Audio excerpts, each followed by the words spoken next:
Friends, स्वागत है आप सभी का दिशा क्लासेस के ऑनलाइन यूट्यूब चैनल पर। अभी मैं आपके सामने क्लास 10th का साइंस के ऑब्जेक्टिव के बाद वाले क्वेश्चन लेकर आया हूँ। 5वें क्वेश्चन से लेकर 22वें क्वेश्चन तक पूरा सॉल्यूशन है, तो ध्यान से देखिएगा। और अगर आपको कुछ भी प्रॉब्लम हो तो कमेंट के माध्यम से पूछिएगा। अगर आपको अक्षर सही नज़र नहीं आते हैं तो भी मैं आपके सामने पूरा अच्छे से बोलकर बता देता हूँ ताकि आपको समझ में आ जाएगा। ओके, तो आशा करता हूँ आपको समझ में आ जाएगा। और पहले वाले ऑब्जेक्टिव का जो वीडियो डाला है, अगर वो नहीं देखा हो तो वो ज़रूर देखें और फिर मुझे कमेंट के माध्यम से पूछें कि अगर कुछ भी गलती हो तो उसमें थोड़ा सा ध्यान दीजिएगा। एक सही जोड़ी में आपको थोड़ा ध्यान देना है, उसमें थोड़ा गलत हो गया था। चौथा पांचवा जो था उसमें सिरका अम्ल के सामने ही आपके जो लिखा है वही आएगा, और ऑक्सीजलिक अम्ल के सामने भी COH लिखा है वही आएगा। ओके, तो थोड़ा सा उसको सही कर लीजिएगा। मैंने जो वीडियो बनाया उसमें मैंने उल्टा लिख दिया था, बाकी वो सही है। ओके, तो जैसे कि हमारे पास ये पांचवा क्वेश्चन है, इसमें उदासीनीकरण अभिक्रिया अथवा वाला क्वेश्चन मैंने बताया है। ठीक है, इसका एक उदाहरण है हमारे पास HCl धन NaOH मिलकर NaCl धन H2O का निर्माण करेंगे। अम्ल और क्षारक मिलते हैं तो लवण और जल का निर्माण करते हैं, यही उदासीनीकरण अभिक्रिया भी कहलाती है। और इसका आंसर ये हो जाएगा। ओके, यहाँ पर उदाहरण पूछा था तो हमने उदाहरण लिख दिया। क्वेश्चन नंबर 6 आपके पास दे रखा है। मैंने यहाँ पर द्विविस्थापन अभिक्रिया का उदाहरण लिखा है आपके सामने। Na2SO4 धन BaCl2 जो बनेगा BaSO4 धन 2NaCl। यहाँ पर क्या है कि एक अपने को संतुलित रासायनिक समीकरण लिखना पड़ता है, इसलिए मैंने यहाँ पर परफेक्टली आपके सामने संतुलित रासायनिक समीकरण लिख दिया है। ओके, नेक्स्ट क्वेश्चन नंबर 7 जो था उसमें परावर्तन के नियम पूछा है। तो आपके पास दो नियम होते हैं। आपतन कोण परावर्तन कोण के बराबर होता है, और आपतित किरण, अभिलंब तथा परावर्तित किरण तीनों एक ही तल में स्थित होती हैं। ओके, इसका चित्र भी बनाए तो भी बना सकते हैं, लेकिन चित्र बनाने की कोई आवश्यकता नहीं है। ओके, नेक्स्ट हमारे पास क्वेश्चन नंबर 8वां जो पूछा है हमारे पास कि एंजाइम्स क्या होते हैं, इनके उदाहरण बताइए। ठीक है, तो एंजाइम क्या होते हैं, इनके कोई भी दो उदाहरण तो मैंने यहाँ पर बता दिया है। एंजाइम की डेफिनेशन लिख ली है। एंजाइम प्रोटीन है जो जीवित कोशिकाओं के भीतर उत्प्रेरक के रूप में कार्य करते हैं और रासायनिक प्रतिक्रियाओं को गति देते हैं। उदाहरण पेप्सिन, ट्रिप्सिन। ओके, अगर आपको सही नहीं दिख रहा हो तो अच्छी क्वालिटी में करके देखिएगा। 3 डॉट पर जाकर 720 क्वालिटी हो उसमें देखेंगे तो आपको सही अक्षर सही नज़र आएंगे। उसके अलावा आप मेरी आवाज़ सुनकर भी लिख सकते हैं पॉज कर करके। ओके, चलिए नेक्स्ट क्वेश्चन की तरफ बढ़ते हैं अपन। नेक्स्ट क्वेश्चन है हमारे पास क्वेश्चन नंबर 9। थोड़ा वीडियो लंबा हो जाएगा लेकिन पूरा सॉल्यूशन है, इसलिए अच्छे से देखिए। क्वेश्चन नंबर 9 में हमारे पास पूछा है कि हमारे शरीर में वसा का पाचन कैसे होता है। ओके, तो पूरा उत्तर मैं आपके सामने यहाँ पर बता देता हूँ। हमारे शरीर में वसा का पाचन शुद्रांत्र के ऊपरी भाग ग्रहणी में होता है, जहाँ पित्ताशय से क्षारीय पित्तरस पित्त नली द्वारा भोजन में मिलता है, जो भोजन के माध्यम को क्षारीय बना देता है, जिससे अग्नाशय से प्राप्त पाचक रस सक्रिय होते हैं तथा अग्नाशय से प्राप्त रस वसा का पाचन वसीय अम्लों में कर देता है। इस प्रकार वसा का पाचन हो जाता है। ओके, अग्नाशय की बहुत ही मुख्य भूमिका है। एक क्वेश्चन और पीछे आ रहा है अग्नाशय से रिलेटेड, जो मैंने आगे बताया है, उसको भी अपन देखेंगे। ओके, क्वेश्चन नंबर 10 की तरफ बढ़ते हैं। क्वेश्चन नंबर 10 जो है, और अच्छा लगे तो ज़रूर लाइक करें, शेयर करें। ओके, और आप कमेंट में थैंक्स भी लिख सकते हैं अगर आपको अच्छा लगा हो तो। और अगर ये प्रयास सफल रहा तो मैं आगे भी आपके जो पेपर हैं इंग्लिश के और मैथ्स का जो कल हो गया, लेकिन अब इंग्लिश का जो बचा है उसका ज़रूर बनाऊंगा मैं। ओके, हिंदी का आप स्वयं कर सकते हैं, अगर ऐसा कुछ रहा बनाने जैसा ऑब्जेक्टिव तो मैं ज़रूर बनाकर भेजूंगा आपके सामने। ओके, तो क्वेश्चन नंबर 10 की तरफ बढ़ेंगे और अच्छी क्वालिटी में जाकर देखिएगा तो आपको सही दिखेगा। आज मेरी आवाज़ भी थोड़ी यूँ हो रही है, लेकिन फिर भी मैंने आपके लिए वीडियो बनाया है। ओके, एक थैंक्स तो बनता है, और लाइक ज़रूर करिए, चैनल सब्सक्राइब करिए। क्वेश्चन नंबर 10 में पूछा है ऊष्माक्षेपी अभिक्रिया। ऊष्माक्षेपी अभिक्रिया अगर आपने पढ़ी हो तो जिसमें ऊष्मा निकलती है, तो इसमें पूछा गया है तो मैंने डेफिनेशन बोल दी है। जिस रासायनिक अभिक्रिया में उत्पादों के साथ ऊष्मा भी निकलती है वह ऊष्माक्षेपी अभिक्रिया कहलाती है। उदाहरण CH4 धन 2O2, जिसमें CH4 का जो दहन हो रहा है ये CO2 धन 2H2O, और इसमें ऊष्मा निकल रही है। ओके, क्वेश्चन नंबर 11 में मैंने अथवा वाला बताया है, अपवर्तनांक किसे कहते हैं, और जल और क्राउन कांच के अपवर्तनांक आपको पूछिए। तो एक माध्यम के सापेक्ष दूसरे माध्यम में प्रकाश की चाल के अनुपात को अपवर्तनांक कहते हैं। आप चाहे तो इसमें ऐसा भी लिख सकते हैं, अपवर्तनांक बराबर पहले माध्यम में प्रकाश की चाल बटे दूसरे माध्यम में प्रकाश की चाल। ओके, इसमें जल का अपवर्तनांक होता है 1.33 और क्राउन कांच का अपवर्तनांक होता है 1.52। यहाँ पर अगर वायु का पूछता तो अपवर्तनांक उसका 1 होता है। ओके, नेक्स्ट हमारे पास बढ़ते हैं अपन क्वेश्चन नंबर कितना हो चुका है हमारे पास, क्वेश्चन नंबर 11 हो चुका है। क्वेश्चन नंबर 12 की तरफ, क्वेश्चन नंबर 12 एक न्यूमेरिकल एक सवाल है जिसके बारे में मैंने बताया यहाँ पर। उत्तल लेंस वाला जो आपके पास पूछा गया है, इसकी फोकस दूरी दी है 40 और लेंस क्षमता पूछा है। बड़ा आसान सा सूत्र है और ये अच्छे से देखिएगा क्योंकि आगे भी इसी से रिलेटेड एक क्वेश्चन पूछा है। लेंस क्षमता बराबर होता है 1/फोकस दूरी, 1/फोकस दूरी, डी बराबर 1/f। ये मीटर में होता है, आप चाहे तो इस कोष्टक में यहाँ पर एफ के आगे मीटर में लिख सकते हैं। ओके, तो डी बराबर 1/40 हो जाएगा और अगर इसका भाग देंगे आप तो आपके पास आएगा 0.025 डाई ऑप्टर।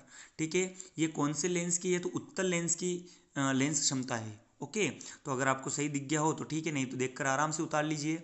ओके, सही नहीं दिख रहा हो तो 3 डॉट पर जाकर जरूर क्वालिटी सही करें आपके मोबाइल की। ओके, प्रश्न नंबर 13, प्रकाश संश्लेषण। प्रकाश संश्लेषण आपसे पूछा है, आपने देखा ही होगा पौधे जो खाना बनाते हैं उसे प्रकाश संश्लेषण कहते हैं। एक और चीज़ मैं बता दूं, मेरी जो क्लास चलती है उसमें आपको काफ़ी पूरा डिटेल में समझाया जाता है। चैनल सब्सक्राइब करें, डेली आप लाइव क्लास के माध्यम से भी पढ़ सकते हैं। इसलिए अभी पेपर दीजिए पहले और जैसे ही आपके पेपर खत्म होते डेली लाइव अटेंड कीजिए हमारे इस चैनल पर।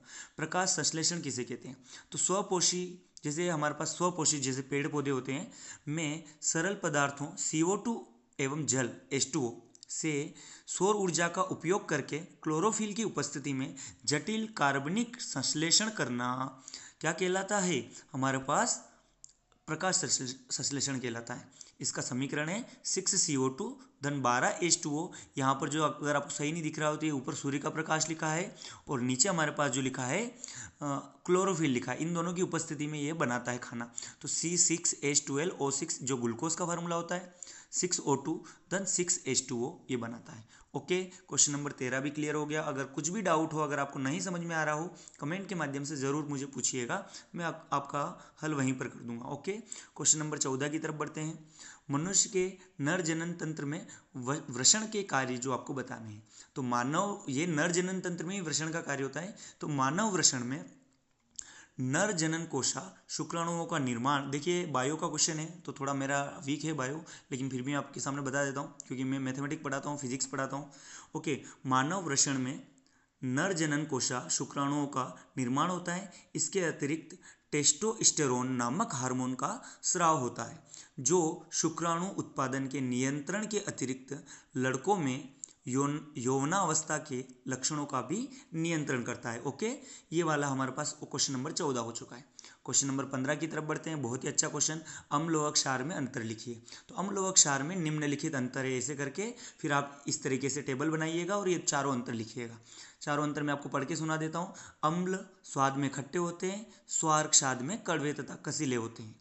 अम्ल जो है नीले लिटमस को लाल कर देते हैं और क्षार जो है लाल लिटमस को नीला कर देते हैं। आप अगर याद रखना चाहते हैं तो अ से अनिल याद रखिएगा तो आपको याद रह जाएगा अनिल। अम्ल नीले को लाल कर देते हैं। ओके, नेक्स्ट हमारे पास तीसरा है, इसका पीएच मान, अम्ल का पीएच मान 7 से कम होता है जबकि क्षार का पीएच मान 7 से अधिक होता है। और नेक्स्ट हमारे पास उदाहरण, इनके एक एक उदाहरण लिख लीजिए। इसका उदाहरण है HCl हाइड्रोक्लोरिक अम्ल, H2SO4 जिसको बोलते हैं सल्फ्यूरिक अम्ल। और क्षारक के उदाहरण है NaOH सोडियम हाइड्रोक्साइड और KOH potassium hydroxide. Okay, next question की तरफ बढ़ते हैं। क्वेश्चन नंबर 16, और आराम से पॉज करके बढ़िया से लिखिए और अच्छे से नंबर लाइए और फाइनल एग्जाम तक हम आपकी मदद करेंगे इसी तरीके से, तो आप अच्छे से सीखने की कोशिश कीजिए। नेक्स्ट हमारे पास 16वां वाला क्वेश्चन पूछा गया है कि तेल एवं वसा युक्त, इसका अथवा वाला क्वेश्चन है, नाइट्रोजन से क्यों उनको भरते हैं। आपने देखा होगा चिप्स की थैलियों में नाइट्रोजन गैस भरी होती है, क्यों? क्योंकि देखिएगा उसका उत्तर जो हमारे पास यहाँ पर जो लिखा है मैं आपके सामने बता देता हूँ।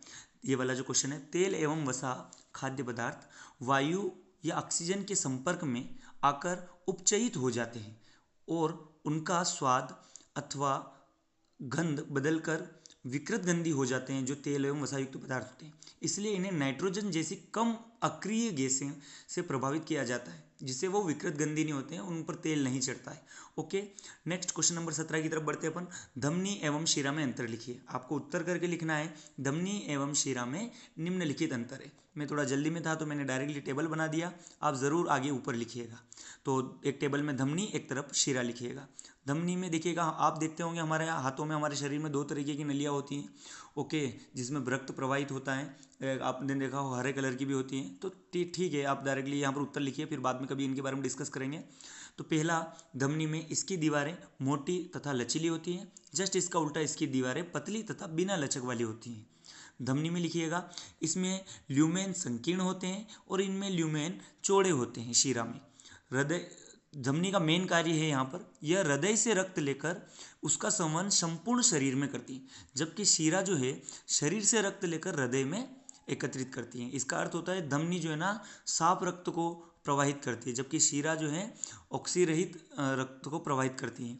इसके बाद चौथा पॉइंट, इसमें कपाट नहीं पाए जाते धमनी में और इसमें कपाट पाए जाते हैं शिरा में। ओके, क्वेश्चन नंबर 17 हो चुका है। अगले क्वेश्चन की तरफ बढ़ते हैं। Question number 18।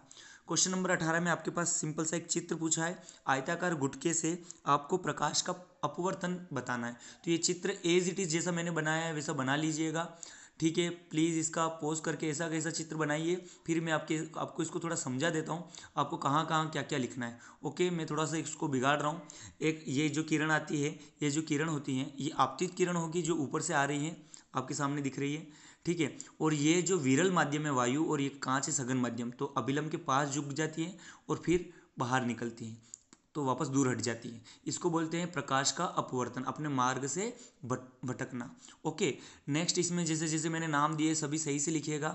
ऊपर नीचे 2 अभिलंब होते हैं इसमें जो आपके सामने दिख रहे हैं। ये आने वाली किरण का नाम मैंने आपतित किरण लिखा है। जो बीच में से परावर्तित हो रही उसको अपवर्तित हो रही तो अपवर्तन किरण लिखा है मैंने यहाँ पर, ये अपवर्तित किरण। और अपवर्तन कोण जो बना रहा है यहाँ पर, और ऊपर ये आपतन कोण बना रहा है। ओके, आई जो है और आर से दर्शाते हैं अपवर्तन कोण को। और ये नीचे निर्गत किरण निकल रही है नीचे, इसलिए इसका नाम मैंने निर्गत किरण लिखा है। ये पहले वाली किरण के समांतर होती है, जैसे ये आती ना वैसे ये समांतर होकर दोनों निकलती है। ओके, ये सूत्र जरूर लिख लीजिएगा।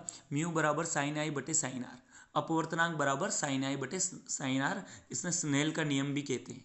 ओके, तो ये थोड़ा सा इतना सा चित्र बना लेंगे वो समझ जाएगा। चित्र में नाम सही से लिखिएगा पूरा। ओके, और डिटेल कुछ भी लिखने की आवश्यकता नहीं है, आप सिंपल से यहाँ पर ये सूत्र लिख लीजिएगा और इसमें नियम नहीं पूछा है तो केवल ये चित्र बना लीजिएगा। ओके, और यहाँ पर वायु के कोष्टक में आप चाहे तो इस तरीके से लिखिएगा, विरल माध्यम, वायु विरल होती है और कांच जो है था सघन होता है, सघन, तो ये जरूर लिख लीजिएगा। ओके, नेक्स्ट क्वेश्चन की तरफ बढ़ते हैं। क्वेश्चन नंबर 19, रेगिस्तान में मिरीचिका और तारे क्यों टिमटिमाते हैं, इन दोनों के बारे में आपको बताना है। तो आपने देखा होगा गर्मियों के दिनों में क्या होता है कि रोड पर पानी जैसा नजर आता है, क्योंकि प्रकाश के अपवर्तन के कारण, गर्म वायु के कारण ऐसा होता है। मैं सिंपल सा आप उत्तर देखकर लिख लीजिए, और इसके बारे में डिटेल अगर आपको जाननी हो तो ज़रूर कमेंट में लिखिएगा, तो मैं पूरा क्वेश्चन आपको समझाने के लिए भी रेडी हूँ। ओके, अभी आप पेपर दीजिए अच्छे से। तो जैसा कि क्वेश्चन हमारे पास लिखा है, रेगिस्तान में मिरीचिका, इसके डैश करके लिखिएगा। रेगिस्तान में दिन के समय यात्रियों को कुछ दूरी पर जलाशय या झील जैसे दिखाई देते हैं। उनमें आसपास के पेड़ पौधों के प्रतिबिंब दिखाई देते हैं, किंतु वहां पहुंचने पर जलाशय या झील का नामो निशान भी नहीं होता है। यह दृष्टि भ्रम ही मिरीचिका कहलाता है। और यह किस कारण होता है, तो यह प्रकाश के अपवर्तन के कारण होता है। ओके, ये रेगिस्तान में मिरीचिका हो गई। नेक्स्ट, तारे क्यों टिमटिमाते हैं, तो प्रकाश पर ताप परिवर्तन तथा वायु घनत्व के कारण तारों से आने वाली किरणें लगातार अपना मार्ग बदलती रहती हैं, जिससे पृथ्वी पर खड़े प्रेक्षक मतलब जो देखने वाला की आंखों में प्रवेश करने वाली किरणों की संख्या लगातार बदलती रहती हैं। तो कभी तारा अधिक चमकदार तथा कभी तारा कम चमकदार दिखाई देता है, अतः तारे टिमटिमाते हुए दिखाई देते हैं। यह प्रक्रिया भी प्रकाश के अपवर्तन के कारण ही होती है। ओके, मैंने लिखा नहीं है। ओके, क्वेश्चन नंबर 20 में आपको संतुलित करना था रासायनिक समीकरण में, मैंने डायरेक्ट उत्तर लिख रखा है, आप भी एज इट इज देखकर डायरेक्ट उत्तर लिख लीजिएगा। पहले वाले क्वेश्चन में आपके पास एज इट इज पूरा का पूरा वो लिख दीजिएगा, केवल एक आगे HNO3 के आगे 2 लगा दीजिए और H2O के आगे 2 लगा दीजिए। ओके, नेक्स्ट दूसरे वाले में भी NaOH के आगे 2 लगा दीजिए और आखिरी में H2O के आगे भी 2 लगा दीजिए। नेक्स्ट तीसरे वाले में BaCl2 वैसा का वैसा ही है, H2SO4 भी वैसा का वैसा ही है, BaSO4 भी वैसा का वैसा ही है, केवल HCl जो लिखा है उसके आगे 2 लगा दीजिए तो संतुलित हो जाएगा। चौथा वाला CaOH2, ये वाला सबसे बढ़िया क्वेश्चन मुझे इसलिए लगा कि इसमें कुछ भी नहीं करना है, एज इट इज़ वैसा का वैसे ही उतार देना है, पूरी तरीके से पहले ही संतुलित है। और जो पांचवा वाला है इसमें केवल LHS में CaOH होल टू आपके पास जो दे रखा है CaSO4 2H2O के आगे 2 लगा दीजिए और उधर जाकर H2O के आगे 3 लगा दीजिएगा, जिससे क्या हो जाएगा, ये संतुलित हो जाएगा। ओके, आ गया समझ में, आशा करता हूँ 20वां क्वेश्चन भी समझ में आ गया होगा। 21वें क्वेश्चन की तरफ बढ़ते हैं। 21वें का ए पार्ट, 21वें का अ वाला भाग बोल रहा है मानव के पाचन तंत्र का चित्र बनाना है। तो आपकी किताब में आपके पास पेज नंबर भी मैं आपको अगले वाले इससे जस्ट आगे थोड़ा सा बता देता हूँ कि कब है। देखिएगा पेज नंबर 110 पर ये जो मेरे सामने जो चित्र दिख रहा है, ये पूरा एज इट इज चित्र आप बना लीजिएगा, हिंदी मीडियम की किताब में दिया है तो ये चित्र ही बनाना है। इसमें बोला गया है पित्ताशय और अग्नाशय को नामांकित कीजिए। तो चित्र बनाकर आप सभी नाम नहीं देंगे तो भी केवल पित्ताशय और अग्नाशय को दे सकते हैं, या आप पूरा ही चित्र बना लीजिएगा। ओके, तो इसका ए पार्ट तो ये है और बी पार्ट आपके पास है आमाशय, अग्नाशय सॉरी, और यकृत जो होता है उसके कार्य लिखने। ओके, तो क्या होता है ब वाला पार्ट, जैसे कि मैंने यहाँ लिखा है आमाशय में पाचन होने के बाद भोजन जो है पूरा का पूरा लिखिएगा, गृहिणी में पहुँचता है, यकृत से आया पितृरस भोजन से अभिक्रिया करके वसा का पासीकरण कर देता है। ओके, ऑक्सीकरण कर देता है उसका, ठीक है, पाचीकरण कर देता है और माध्यम को क्षारीय बना देता है, ठीक है, और जिससे अग्नाशय से आए पाचक रस में उपस्थित एंजाइम क्रियाशील हो जाते हैं और ये भोजन में उपस्थित प्रोटीन एवं कार्बोहाइड्रेट एवं वसा का पाचन कर देते हैं। इस तरीके से हमारे अग्नाशय और यकृत कार्य करते हैं। लास्ट वाला हमारे पास एक सवाल है जो कि मैंने पहले भी बता चुका हूँ। लेंस क्षमता बराबर होता है 1/4 फोकस दूरी, P बराबर 1/f मीटर में, और P बराबर 1/f में आप वैल्यू रखिएगा और वैल्यू में आप डायरेक्टली यहाँ पर आंसर सीधा सा हो जाएगा। और यहाँ पर वैल्यू रखकर आपको यहाँ पर मीटर को सेंटीमीटर में बदलना है और सेंटीमीटर में आप गुणा कर दीजिएगा 100 का। ओके, और जिसको अगर आप हल करते हैं तो 6 सही 2/3 आपके पास आंसर आ जाएगा। एक चीज़ ये हमारे पास f बराबर 66 सही 2/3 हो गया है और इसलिए हमने लिख दिया है अभिष्ट फोकस दूरी 66 सही 2/3 सेंटीमीटर है तथा लेंस अभिसारी है। अभिसारी इसलिए है कि फोकस दूरी इसकी प्लस में आ रही ना, इसलिए अभिसारी, और अगर माइनस में आता तो इसका अपसारी हो जाता। ओके, वो अवतल लेंस हो जाता। ठीक है, आगे समझ में आशा करता हूँ। कैसा लगा वीडियो कमेंट में मुझे ज़रूर बताइए और अगले वाले अगर वीडियो को भी चाहते हो तो शेयर करें, ज़्यादा से ज़्यादा लाइक करें और कमेंट करें। कुछ भी अगर समझ में नहीं आया हो तो चैनल सब्सक्राइब ज़रूर करें। ओके, थैंक यू, मिलते हैं नेक्स्ट वीडियो में और कैसा लगा कमेंट में ज़रूर बताएं। Okay, thank you.